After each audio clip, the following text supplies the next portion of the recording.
Hello বন্ধুরা, আপনাদের জন্য নতুন গল্প বস্তির মেয়ে মাফিয়ার ক্রাশ। অনেক রোমান্টিক একটি গল্প। চলুন দেরি না করে এখনই শুরু করা যাক। পর্ব 6। তখনই গেট দিয়ে কিছু পুলিশ ঢুকতে থাকে ভার্সিটিতে। পুলিশ ঢুকাতে জাফর আর রকি থেমে যায়। পুলিশ এখানে এসে আকাশ ও জাফরকে দেখে সালাম দেয়। কেমন আছেন আপনারা? এই তো ভালো। তো আপনি হঠাৎ এখানে কেন? আমি তো এসেছি এখানে একটা কাজে। তার যে কথাটা বলার ছিল, এখানে নাকি বোম আছে, তাই আপনারা তাড়াতাড়ি এই জায়গা ছাড়ার ব্যবস্থা করুন। পুলিশের কথা শুনে আকাশ মুচকি হাসি দেয়। এর ফলে জাফর বুঝতে পেরেছে যে এটা ওরই কাজ। আজকে তুই বেঁচে গেলি, তবে খেয়াল রাখবি এরপর তোকে আমি জীবিত ছাড়বো না। মনে রাখিস কথাটা। মনে থাকবে, তুইও মনে রাখিস, আমাকে মারাটা এত সহজ না। এইদিকে ওরা দুজনই দুই দিকে চলে যায়। অন্যদিকে আকাশ চলে আসে অফিসে। অফিসে যাওয়ার পর আকাশ ওর কেবিনে চলে আসে। কেবিনে আসার কিছুক্ষণ পর ইরা ফাইল নিয়ে কেবিনে আসে।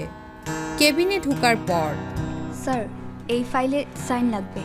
দিন ফাইলটা আমার হাতে। ফাইল হাতে দেয়। ফাইল সাইন করে আবারও ফাইল দিয়ে দেয়। হাতে ফাইল নিয়ে অদ্ভুতভাবে তাকিয়ে আছে। স্যার, আপনি এই দিকে কেন তাকাচ্ছেন না? কেন, আমার চেহারা দেখার জন্য কি এসেছেন? কই না তো। তখন আমাকে দেখে কি করবেন? তা আপনাকে কেন বলবো বলেন তো? তাহলে নিজের কাজে যান। ঠিক আছে স্যার, আমি নিজের কাজে যাচ্ছি। এইদিকে দেখতে দেখতে 1 মাস কেটে যায়। ইরা এই অফিসে কাজ করছে, অথচ একটি বারের জন্য ওর বসকে দেখতে পেল না। মাসের স্যালারি নিয়ে ইরা ওর বাবা মায়ের হাতে তুলে দেয়। এই নাও বাবা, মা, আমার প্রথম মাসের স্যালারি। আমরা দুইজন অনেক খুশি হয়েছি। আমাদের মেয়েটা কবে এত বড় হয়ে গিয়েছে, আমরা তো খেয়ালই করিনি। মা, তুমিও না, কি যে বলো।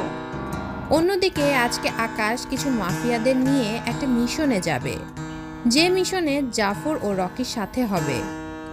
জাফর ও রকি একসাথে বসে আছে, কেননা ওরা আকাশের পরিচয় জেনে গিয়েছে। কিন্তু আকাশকে যে মারা গিয়েছেন তা এখনো জানতে পারেনি। আকাশ ওর লোকজন নিয়ে পুরো আস্তানা ঘেরাও দিয়ে রেখেছে, যাতে করে জাফর ও ওর লোক কোনোভাবেই এখান থেকে পালিয়ে যেতে না পারে।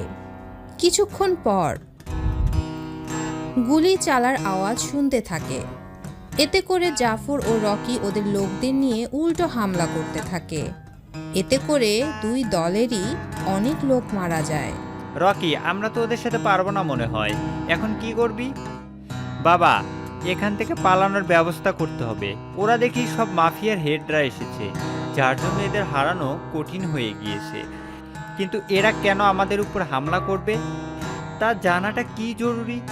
এখন এখান থেকে কিভাবে বের হবো তা তাড়াতাড়ি দেখতে থাকো। চলো আমরা ভিতরের দরজা দিয়ে পালিয়ে যাই। এই দরজা দিয়ে আমরা হাইওয়ে বোর্ডের সামনে চলে যাব। ওখান থেকে আমাদের ওরা খুঁজে পাবে না। তাহলে চল এখান থেকে তাড়াতাড়ি। ওরা দুজনে পালাতে থাকে। ওরা পুরো জায়গায় যাকেই পাচ্ছে তাকেই মেরে ফেলছে। এভাবে অনেক লোককেই মেরে ফেলে ওরা। ভিতরে গিয়ে অনেক খোঁজার পরও জাফর ও রকিকে ওরা খুঁজে পেল না। ও শিট, পালিয়ে গিয়েছে। কিন্তু পালানো কোন দিক দিয়ে? বাহির দিয়ে গেলে তো আমার অবশ্যই দেখতাম। তাহলে কি ভেতর দিকে কোনো দরজা আছে? থাকতে পারে, তাহলে আমরা খুঁজতে থাকি। ওরা খুঁজতে থাকে। অনেক খোঁজার পর ওরা দরজা খুঁজে পেল। দরজা দিয়ে সবাই আসতে থাকে। ওরা ওই পথ ধরে চলে আসে হাইওয়ে বোর্ডের সামনে। ওখানে ওরা এসেছে তাও অনেক লেট করে, সেজন্য খুঁজে পায়নি। এই জায়গাটা এতটাই নির্জন যে এখানে কাউকে যে জিজ্ঞেস করবে তারও কোনো অপশন নেই। কি করবেন বস? তোমরা এখন ফিরে যাও, আমি দেখি আবারও ওদের বাগে পায় কিনা। ওকে, বসো। আমরা তাহলে আসি। ঠিক আছে, যাও। ওরা চলে যায়। ওরা যাওয়ার পর আকাশও চলে আসে, কেননা বাড়িতে এখনো কাজ পড়ে আছে। এইদিকে কিছুক্ষণ পর আকাশ বাড়িতে আসে। বাড়িতে এসে আকাশ ইরাকে দেখতে পায়। ইরাকে দেখে তো আকাশ শকড। কেননা আকাশ ভাবতে পারেনি ইরা এখানে আসবে। এ কি, তুমি এখানে? আমারও তো এই প্রশ্ন, তুমি এখানে কেন? আমি তো কাজে এসেছি, তুমি কেন এসেছো? আমি আমি আমি ও কাজে এসেছি। কি কাজে এসেছো? তা তোমাকে বলবো কেন? তুমি তোমার কাজ করে যাও। যাচ্ছি আমি। ইরা যাওয়ার পর আকাশ ওর রুমে চলে যায়। পরের দিন সকালে ঘুম থেকে ওঠার পর আবারও ভার্সিটিতে যায়। এভাবে আরও 2 মাস চলে আসে। দেখতে দেখতে আকাশেরও পরীক্ষা আসে, সাথে ইরাও ফাইনাল পরীক্ষা, সেজন্য ছুটির জন্য আসে। স্যার, আমার ছুটির প্রয়োজন। কি কারণে ছুটি লাগবে? স্যার, আমার তো পরীক্ষা, সেজন্য ছুটি লাগবে। তা ছুটি কয়দিনে লাগবে? এই তো স্যার, 6 দিন দিলেই হবে। পরীক্ষা তো 1 মাস ধরেই হবে। তা তো জানি, পরীক্ষার মাঝে যে বন্ধ পাবো, ওই বন্ধের সময় তো অফিস করতে পারবো। তা তা তো পারবেন। আচ্ছা, যখন আপনি চাইছেন তখন না হয় ওই দিক তাকিয়ে আপনাকে ছুটি দিলাম। ধন্যবাদ স্যার। একটা কথা বলার ছিল। কি কথা? আমি এখানে 3 মাস হলো কাজ করছি, কিন্তু এখন পর্যন্ত আপনার মুখটা দেখলাম না। কেন, বিয়ে করার ইচ্ছে আছে নাকি আমাকে? না না স্যার, আমি তো তা বলিনি। তাহলে কি বলতে চেয়েছেন? তেমন কিছু না, আমি এখন আসি। এইদিকে 3 দিন পর আকাশও পরীক্ষা দিতে যায়। অন্যদিকে ইরাও আসে। ইরা ও আকাশের একই সাথে পরীক্ষা হয়, তবে ডিপার্টমেন্টগুলো আলাদা। পরীক্ষা শেষ করে ওদের দুজনের আবার দেখা হয়। আজকে এত সেজেছ কেন? যাতে করে ছেলেরা আমার পিছনে লাইন দিয়ে হাঁটে। তুমি তো বলেছিলে।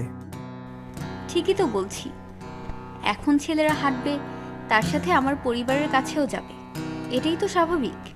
ইরার কথায় অনেক রাগ হয়, সেজন্য ওখান থেকে ইরাকে তুলে নিয়ে আসে একটা নদীর ধারে।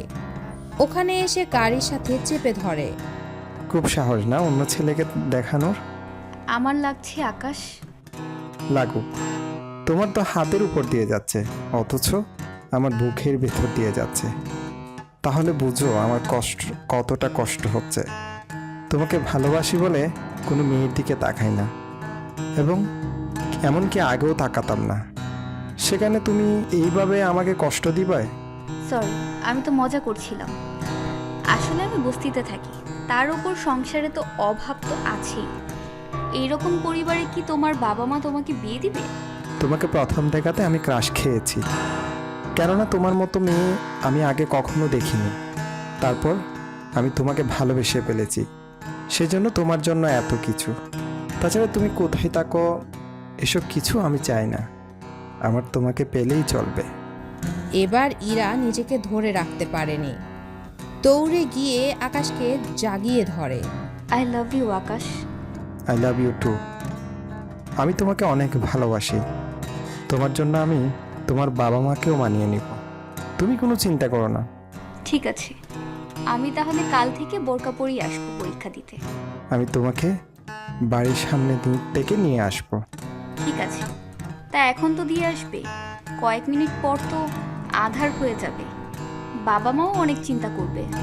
আচ্ছা চলো তাহলে। ওই সন্ধ্যাবেলা ইরাকে ওর বাড়ির সামনে নামিয়ে দেয়। ইরা ওর বাড়িতে চলে যায়। অন্যদিকে পরের দিন পরীক্ষা না থাকায় ইরা অফিসে আসে, ওখানে কাজ করতে থাকে। অন্যদিকে আকাশ অফিসে আসেনি, কেননা কিছু কাজ করা বাকি আছে। কেননা ওদের অফিসের একটা কাজে বাহিরের একটা কাজ আছে, ওখানেই যাচ্ছে। ওখানে যাওয়ার পর তোমরা কারা? আমার কাজে কেন বাধা দিচ্ছ? আমরা সবাই পর্বটি কেমন লেগেছে কমেন্ট করে জানাতে ভুলবেন না। দেখা হচ্ছে নতুন পার্টে, ততক্ষণের জন্য বিদায়।